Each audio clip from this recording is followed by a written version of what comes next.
जय दोस्तों, कैसे हो आप सभी लोग। उम्मीद है मस्त और बिंदास होंगे और अपनी पढ़ाई को बहुत अच्छे से कर रहे होंगे। अपना जो लास्ट का सेशन हुआ था ज्योमेट्री के अंदर, उसमें मैंने आपको इक्विलेटरल ट्रायंगल से रिलेटेड बहुत सारे कॉन्सेप्टों को, बहुत सारे की पॉइंटों को नोट करवाया था, उनको बहुत अच्छे से समझाने की कोशिश की थी। उम्मीद है आप सभी लोगों को बहुत अच्छे से समझ में आया होगा और आपने शानदार तरीके से अपनी नोटबुक में नोट भी किया होगा और उसका रिविजन किया होगा। आज के सेशन में उन कॉन्सेप्टों से रिलेटेड कैसे एग्जामिनर क्वेश्चन को क्रिएट करता है, कैसे डाटा को मॉडिफाई करके एक लैंग्वेज को क्रिएट करके एग्जाम में एक क्वेश्चन को क्रिएट किया जाता है, ये सारी टेक्निक मैं आपको प्रैक्टिस करवाने की कोशिश करूंगा।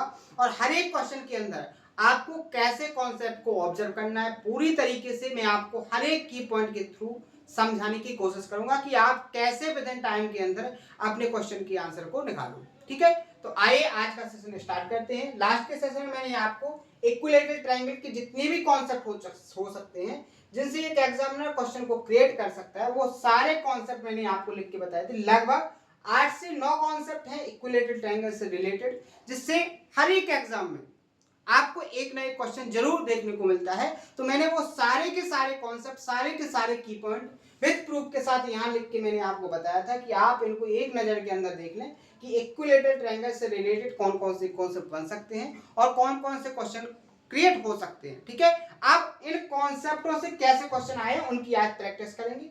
अगर कोई नया स्टूडेंट है तो इससे रिक्वेस्ट करेंगे कि आप लास्ट के हर एक सेशन को कंप्लीट कर लें। ज्योमेट्री का लगभग 60% जो सिलेबस है वो कंप्लीट हो चुका है। अब 40% सिलेबस बचा है, वो भी जल्दी ही फिनिश हो जाएगा और शानदार तरीके से मैंने आपको सिलेबस कंप्लीट करवाने की कोशिश की है। हर एक की पॉइंट को, हर एक कॉन्सेप्ट को विद प्रूफ के साथ समझाया है। ठीक है, तो आइए सेशन को स्टार्ट करते हैं। क्वेश्चन नंबर फर्स्ट से स्टार्ट करेंगे। ये जो सीट है अपनी, ये 10वें नंबर की सीट है। अभी तक अपन 9 नंबर तक की जो सीट थी, लगभग 700 से 800 क्वेश्चन अपन प्रैक्टिस कर चुके हैं ज्योमेट्री के अंदर। अब आप एक बात बताइए कि 700 से 800 क्वेश्चन प्रैक्टिस करने के बाद ज्योमेट्री में आपको एक्स्ट्रा कुछ करने की जरूरत पड़ेगी? कुछ भी जरूरत नहीं पड़ेगी। आपको मैं जितना करवा रहा हूं उतना ही सफिशिएंट है। आप इसी को मल्टीपल टाइम रिवीजन कीजिए, मल्टीपल टाइम इसकी प्रैक्टिस कीजिए और मेहनत के साथ पढ़िए। ठीक है, तो आइए जो 10वीं नंबर का सीट का पहला क्वेश्चन है उसको सॉल्व करते हैं। बिल्कुल सिंपल है, लॉजिकल तरीके से क्वेश्चन क्रिएट होते हैं, बस आपको कॉन्सेप्ट को ऑब्जर्व करना सीखना है। जैसे यहाँ पर देखो, ये क्वेश्चन एग्जामिनर ने क्रिएट किया था, लास्ट ईयर के एग्जाम का है, कि एक समबाहु त्रिभुज की जो परित्रिज्या है, जिसको आप सर्कम रेडियस बोलते हो, वो कितनी है? 18 सेंटीमीटर है। तो आपको इसकी अंतर त्रिज्या फाइंड करनी है, यानी कि रेडियस फाइंड करनी है। अब यहाँ पर स्टूडेंट दो तरीके से इसको फाइंड कर सकता है। मैं आपको सबसे आसान तरीका बताऊंगा जो आपको सेकंडों में निकाल के बताएगा। सबसे पहले मैंने आपको बताया कि सर्कम रेडियस और इन रेडियस, इनका जो रेशियो होता है 2:1 होता है। क्या होता है? 2:1 होता है। यहाँ पर 2 यूनिट की वैल्यू कितनी दी गई है? 18। कितने गुना? 9 गुना। आपको 1 यूनिट की वैल्यू चाहिए तो ये भी कितने गुना हो जाएगी? आपकी 9 गुना। यानी कि आपका जो आंसर होगा वो 9 हो जाएगा। क्या हो जाएगा? 9। ऑप्शन नंबर ए यहाँ पर क्या हो जाएगा? Correct answer. वही अगर दूसरा स्टूडेंट है तो वो कैसे फाइंड करेगा? वो सबसे पहले इक्विलेटरल ट्रायंगल की जो सर्कम रेडियस है उससे वो फॉर्मेट में रखेगा, फॉर्मूले में रखेगा। उसके बाद वो इक्विलेटरल ट्रायंगल की साइड को निकालेगा। साइड को निकालने के बाद फिर वो इन रेडियस को निकालेगा और यहाँ कम से कम 1 मिनट से ज्यादा का टाइम वेस्ट करेगा। लेकिन मैं आपसे कहता हूँ वो टेक्निक, वो फॉर्मूला, वो रास्ता आपको फॉलो करना है जिससे आपके जो सॉल्यूशन है वो देखते ही निकल लेगा। यहाँ पर ये जो मैंने लिख के बताया, लिखने की जरूरत बिल्कुल भी नहीं थी। आप क्वेश्चन को पढ़ के सेकंडों में अपने ऑप्शन को टिक करते और आगे बढ़ जाते। क्लियर है? आगे बढ़े। नेक्स्ट क्वेश्चन यहाँ देखो, एक समबाहु त्रिभुज के अंतःवृत्त की जो त्रिज्या है वो 9√3 है। इस वृत्त का, इस समबाहु त्रिभुज का आपको पेरीमीटर फाइंड करना है, यानी परिमाप फाइंड करना है। बिल्कुल सिंपल सी बात है, नॉर्मल तरीके से आप इसको सॉल्व करोगे। कैसे? इन रेडियस का बेसिकली फॉर्मूला होता क्या है? a/2√3। इसकी वैल्यू उसमें कितनी दी गई है? 9√3। अगर आप यहां से a की वैल्यू फाइंड करोगे, a की वैल्यू क्यों निकाली यहां से? क्योंकि ट्रायंगल का आपको पेरीमीटर निकालना है। पेरीमीटर क्या होता है? ट्रायंगल की तीनों साइड्स का सम। चूंकि ट्रायंगल कैसा है आपका? इक्विलेटर। अगर आपको साइड पता चल जाएगी तो आप उसको तिगुना कर दोगे, 3 गुना कर दोगे, तो आपको उसका पेरीमीटर फाइंड हो जाएगा। क्लियर है बात? यहां देखो, यहां इसका मल्टीप्लाई यहां होगा। अब देखो, √3 का √3 में होगा तो 3 आएगा, 9 का 2 में होगा तो कितना हो जाएगा? 18 यानी 18 का गुणा जब 3 में होगा तो कितना आ जाएगा आपका? ट्राइंगल की जो साइड है वो चौगुन आ जाएगी। आपको पेरीमीटर फाइंड करना है, इसका क्या कर दोगे 3 गुना, क्या कर दोगे 3 गुना, तो कितना हो जाएगा आपका 162। ऑप्शन नंबर आपका क्या हो जाएगा यहाँ पर डी करेक्ट आंसर। क्लियर है यहाँ तक, कोई दिक्कत कोई प्रॉब्लम, आगे बढ़े। नेक्स्ट क्वेश्चन, सिंपल क्वेश्चन है।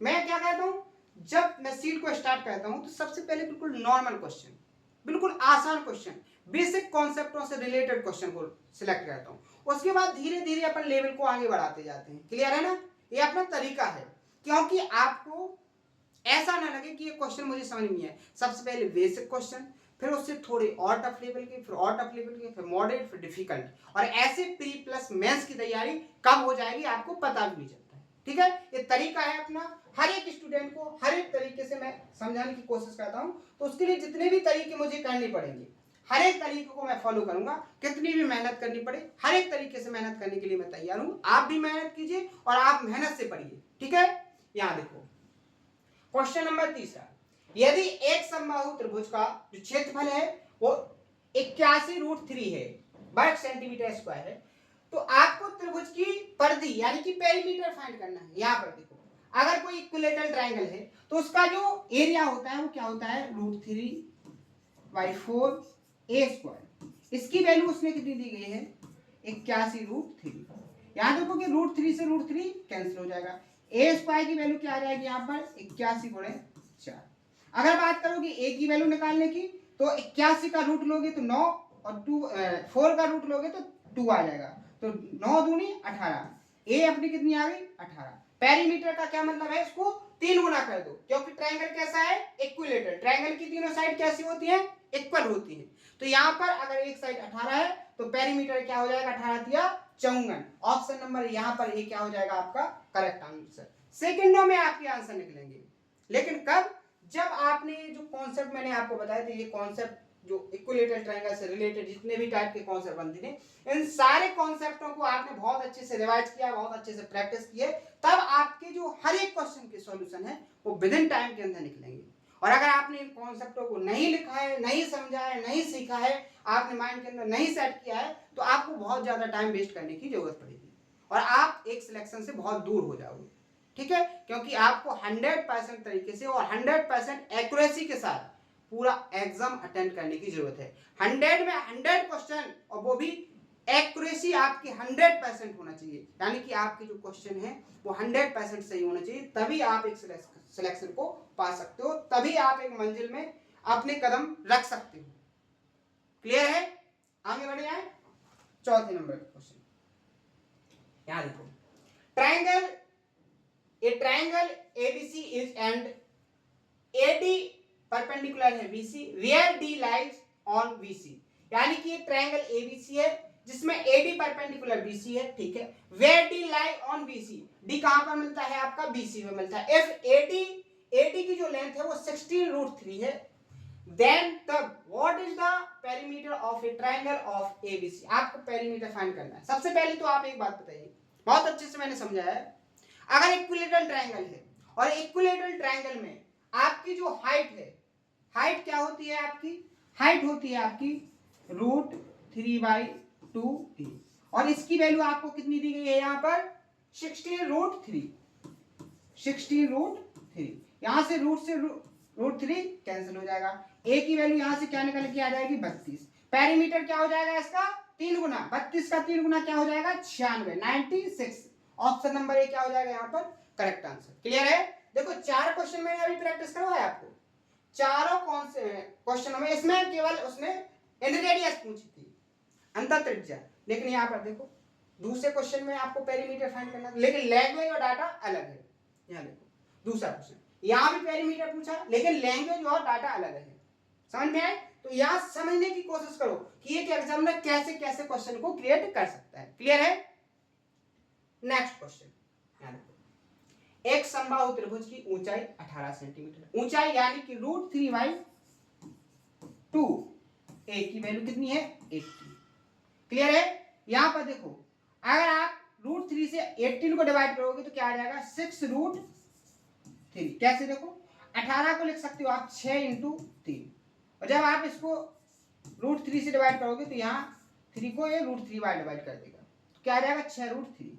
यहाँ 2 यहाँ मल्टीप्लाई में जाएगा तो ए की वैल्यू क्या हो जाएगी 12√3। आपको यहाँ क्या फाइंड करना है एरिया। इक्विलेटरल ट्रायंगल का जो एरिया होता है वो क्या होता है √3/4 ए स्क्वायर। यहाँ पर वैल्यू को पुट कर दो √3/4 इंटू ए की वैल्यू क्या है 12√3। 12√3 का स्क्वायर करेंगे 12 का स्क्वायर 144 और √3 का स्क्वायर 3। 4 से इसको डिवाइड करेंगे तो क्या आ जाएगा 36 और 36 तिया 108 यानी कि 108√3। ऑप्शन नंबर क्या हो जाएगा यहाँ पर बी करेक्ट आंसर। क्लियर है? किसी को कोई दिक्कत कोई समस्या कोई प्रॉब्लम समझ में आ रहा है ना क्वेश्चन को कैसे सॉल्व करना है, कैसे विद इन टाइम के अंदर अपने क्वेश्चन के सॉल्यूशन फाइंड करना है। ठीक है आगे बढ़े नेक्स्ट क्वेश्चन। यहां देखो ये थोड़ा लॉजिकल तरीके से ऑप्शन क्रिएट किए गए यहाँ पर। क्वेश्चन का तरीका वही है बस यहाँ पर थोड़ा अलग हटके क्वेश्चन को पूछा गया है। यहाँ कहा गया है कि if L is the length of the median, जो L है वो मीडियन है, मीडियन की लेंथ है ऑफ एन इक्विलेटरल ट्रायंगल, यानी कि जो समबाहु त्रिभुज है उसका जो L है वो क्या है मीडियन की लेंथ है, लंबाई है। Then what is the it is area. आपको इसका एरिया क्या होगा फाइंड करना है। सबसे पहले एक बात बताओ, अगर वो मीडियन है वो उस ट्रायंगल की हाइट भी तो है। मैंने क्या कहा था इक्विलेटरल ट्रायंगल की सेम एक ही लाइन मीडियन होती है, एक ही लाइन आपकी हाइट होगी। देखो जो मीडियन होगी वो एंगल बाइसेक्टर भी होगी, वो परपेंडिकुलर बाइसेक्टर भी होगी, उसको सीबीएन भी कहेंगे, वो आपकी हाइट भी होगी। तो यहाँ पर उसने कहा है मीडियन, तो मीडियन बेसिकली आपकी है क्या, आपकी एक प्रकार से हाइट भी है कि नहीं। अब आपको हाइट इक्विलेटरल ट्रायंगल की हाइट क्या होती है √3/2a, इसकी वैल्यू क्या दी गई है l। अगर यहां से ट्रायंगल की साइड फाइंड करोगे तो क्या हो जाएगा 2l/√3। आपको फाइंड क्या करना है एरिया। एरिया क्या होता है आपका √3/4a²। यहां पर देखो √3/4a², a की वैल्यू क्या है 2l/√3, स्क्वायर करोगे तो 4l² अपॉन क्या हो जाएगा √3 का 3, 4 से 4 कैंसिल हो जाएगा। यहां देखो अगर आप इसको काटते लेकिन काट कर ऑप्शन में आंसर नहीं दिया तो क्या हो जाएगा √3l²/3। ऑप्शन नंबर ए यहां पर क्या हो जाएगा करेक्ट आंसर। तो इस तरीके से आपको क्वेश्चन को सॉल्व करना है, अपने कॉन्सेप्ट को ऑब्जर्व करना है, डाटा को देखना है कि कॉन्सेप्ट से कैसे आप उसको सॉल्व कर पाओ कम से कम टाइम के अंदर, और आपको ऑप्शन पर भी नजर रखना है कि आपका सॉल्यूशन कहां तक दिया है। क्लियर है? कंफ्यूज बिल्कुल भी नहीं होना है। यहां से आगे के कॉन्सेप्टों को अपन कल समझेंगे, कल आगे क्वेश्चनों की प्रैक्टिस करेंगे। मैंने आपसे बोला है कि अपन को 3 स्पेशल ट्रायंगल के बारे में बहुत अच्छे से पढ़ना है, एक इक्विलेटरल ट्रायंगल, एक आइसोसेलेस ट्रायंगल और एक राइट एंगल ट्रायंगल।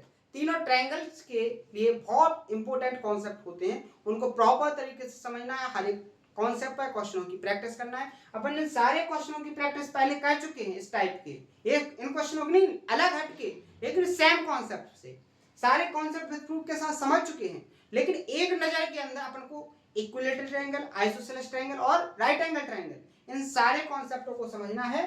तो मैंने आपको अभी इक्विलेटरल ट्रायंगल के कॉन्सेप्ट बताए हैं, अभी और हैं जो इक्विलेटरल ट्रायंगल के कॉन्सेप्ट से रिलेटेड क्वेश्चन क्रिएट एग्जाम में होते हैं, उनको और प्रैक्टिस करेंगे। उसके बाद आइसोसेलेस ट्रायंगल और राइट एंगल ट्रायंगल ये आपके फिनिश करेंगे। ठीक है, तो आज के सेशन में आपके जो डाउट्स हो उनको कमेंट बॉक्स में बताएं, हर एक डाउट को पूरी तरीके से सॉल्व किया जाएगा।